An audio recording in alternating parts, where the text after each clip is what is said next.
Assalamualaikum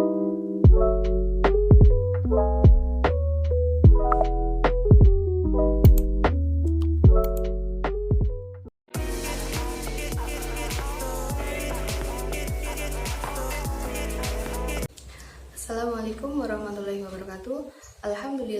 Alhamdulillahirrabbilalamin. Wassalatu wassalamu ala asrofil anbiya'i wal mursalin Sayyidina wa maulana Muhammadin wa ala alihi wa sahbihi ajmain, amma ba'd. Yang terhormat Bapak Dr. Nasiruddin MSI MPD selaku dosen pengampu mata kuliah filsafat ilmu serta teman-teman prodi pendidikan agama Islam angkatan 2020 yang berbahagia. Pertama-tama, marilah kita panjatkan puji syukur kehadirat Allah Subhanahu wa Ta'ala yang telah melimpahkan rahmat serta karunia-Nya sehingga saya dapat menyelesaikan tugas akhir mata kuliah filsafat ilmu, yaitu meresensi buku filsafat ilmu dengan lancar. Tak lupa sholawat serta salam tetap tercurahkan kepada junjungan kita Nabi Agung Muhammad Sallallahu Alaihi Wasallam yang telah membawa kita dari zaman jahiliyah menuju zaman Islamiyah. Sebelumnya, perkenalkan saya Samsunia dengan nomor induk mahasiswa 201100641 dari program studi pendidikan agama Islam kelas B semester 2 Universitas Alma-Ata Yogyakarta 2020. Di sini saya akan meresensi buku berjudul Filsafat Ilmu Klasik hingga Kontemporer karya Dr. Ahyar Yusuf Lubis yang diterbitkan oleh PT Raja Grafindo Persada pada Raja Wali Pers 2019 di Depok.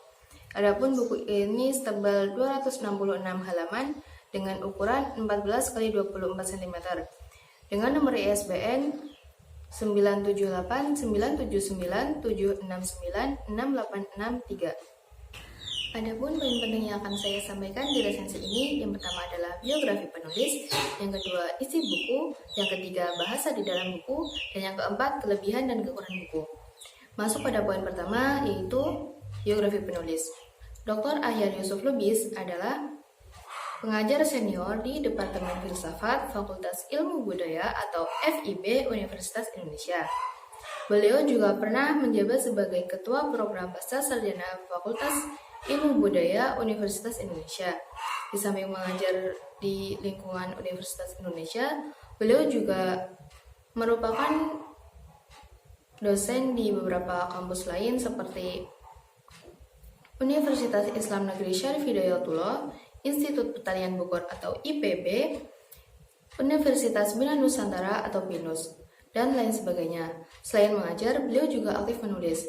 Beberapa karya tulis beliau yang telah terbit, diantaranya Filsafat Ilmu Klasik hingga Kontemporer, penerbit Raja Grafindo Persada, Teori dan Metodologi Ilmu Pengetahuan Sosial Budaya Kontemporer, penerbit Raja Grafindo Persada, Postmodernisme, Teori dan Metode, penerbit Raja Grafindo Persada, Pengantar Ilmu Pengetahuan, Pengantar Filsafat Ilmu Pengetahuan, penerbit Kukusan, dan lain sebagainya.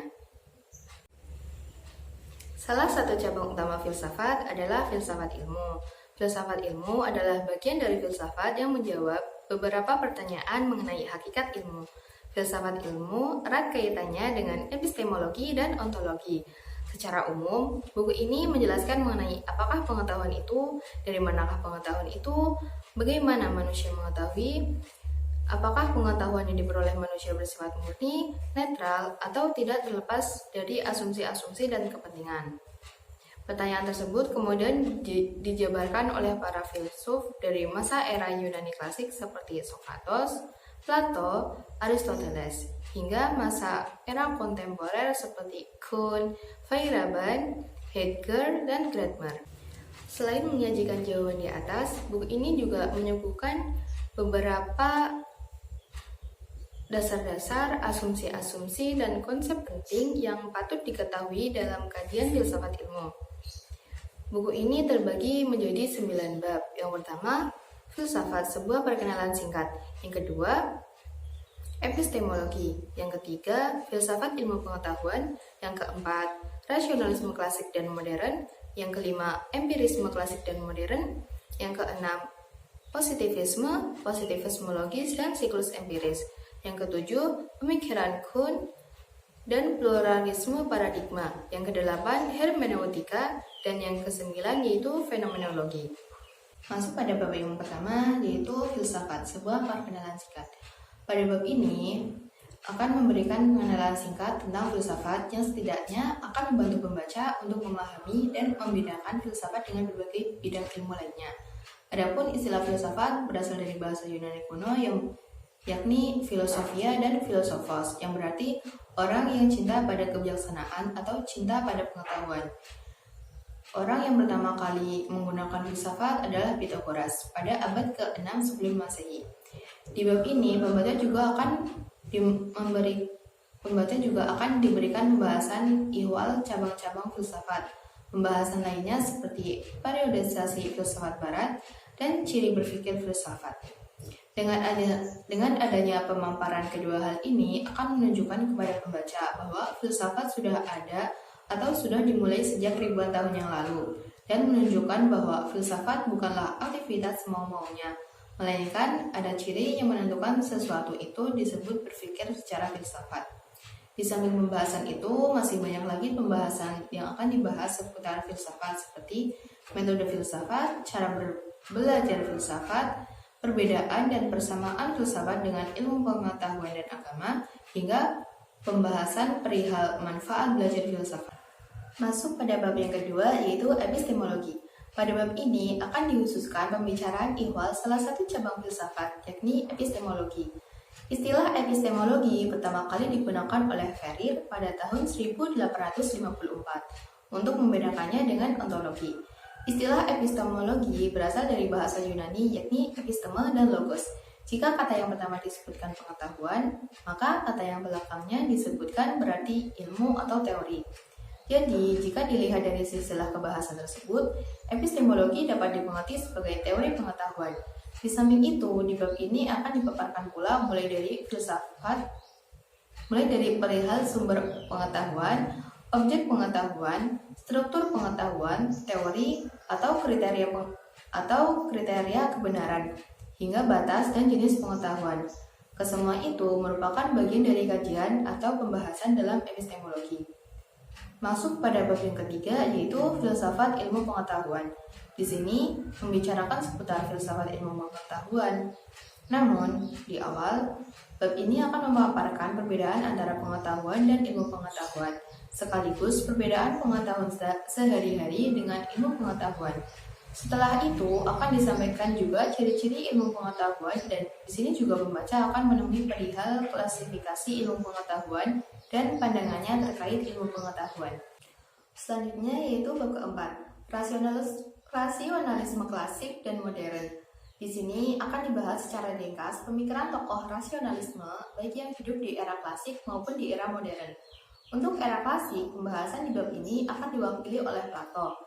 Sementara untuk era modern difokuskan pada pemikiran René Descartes atau Baruch Spinoza.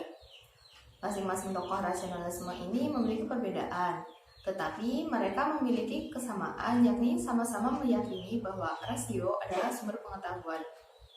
Selanjutnya yaitu bab kelima, empirisme klasik dan modern. Di sini dibahas secara ringkas pemikiran tokoh empirisme yang hidup di era klasik seperti Aristoteles dan era modern seperti Thomas Hobbes dan John Locke. Di bab ini, pembaca akan menemui sekilas tentang Newton dan paradigma Newtonian tentang empirisme radikal. Masing-masing tokoh empirisme berbeda dalam pemikiran mereka. Namun, mereka berujung pada titik yang sama, yaitu mempercayai bahwa pengetahuan adalah pengalaman. Selanjutnya yaitu bab ke-6, positivisme logis dan siklus empiris. Pada bab ini membahas tentang positivisme dan positivisme logis. Setelah pembahasan positivisme dan positivisme logis, pembaca akan menemui pembahasan tentang siklus empiris, di mana lewat siklus empiris ini terlihat bagaimana ilmu pengetahuan dibangun. Singkatnya, untuk bab 1-6 membahas pengertian dasar filsafat, epistemologi, logika, dan metodologi. Dari masa Yunani klasik hingga modern, rasionalisme, empirisme, positivisme. Pada pembahasan di sejumlah bab ini amat penting apabila dikaitkan dengan pembahasan terhadap teori dan kritikan postmodernisme atas asumsi epistemologis, aksiologis, dan ontologis modernisme. Selanjutnya yaitu bab ke-7, pemikiran Kuhn dan pluralisme paradigma. Pemikiran Thomas Samuel Kuhn merupakan pemberontakan terhadap paradigma positivisme. Gagasan Kuhn sangat radikal dan memberi sumbangan pemikiran dan pengaruh besar bagi post-positivisme dan epistemologi postmodern dengan pluralisme paradigma ilmiahnya. Adapun bab 8 dan 9 membahas perihal hermeneutika dan fenomenologi. Hermeneutika dan fenomenologi memiliki asumsi dasar yang berbeda dengan positivisme. Karena itu, metode yang mereka gunakan pun berbeda. Beberapa tahun terakhir, metode hermeneutika dan fenomenologi sudah mulai banyak digunakan dalam kajian sosial budaya kontemporer. Selanjutnya yaitu poin ketiga, bahasa di dalam buku. Secara umum, penyampaiannya bersifat ilmiah, logis, dan mudah dipahami. Susunan kata yang digunakan sudah sesuai dengan PWBI, dimulai dari penggunaan tanda baca, penulisan huruf kapital, penulisan miring pada kata asing. Selanjutnya yaitu poin keempat, kelebihan dan kekurangan buku. Untuk kelebihan buku, yang pertama adalah pokok pembahasan buku ini tersusun sistematis. Kedua, buku ini memiliki referensi pustaka sebanyak 290 referensi. Hal ini menjadikan nilai ilmiah di buku semakin tinggi. Yang ketiga, dalam materi pemikiran tokoh-tokoh disajikan gambar tokoh, sehingga pembaca tidak kesusahan mengenali tokoh tersebut. Kemudian terdapat gambar bagan dan ilustrasi yang lengkap yang mudah dimengerti. Untuk kekurangan buku, terdapat beberapa kata atau istilah asing yang tidak disertakan terjemahannya, yang dapat menyusahkan bagi pembaca yang masih awam. Terakhir, buku ini tidak sekedar dapat dibaca oleh mahasiswa filsafat atau mahasiswa ilmu budaya, namun dapat dibaca bagi mereka yang berminat dalam kajian filsafat ilmu dan metodologi. Sekian resensi buku yang dapat saya sampaikan, semoga bermanfaat. Wassalamualaikum warahmatullahi wabarakatuh.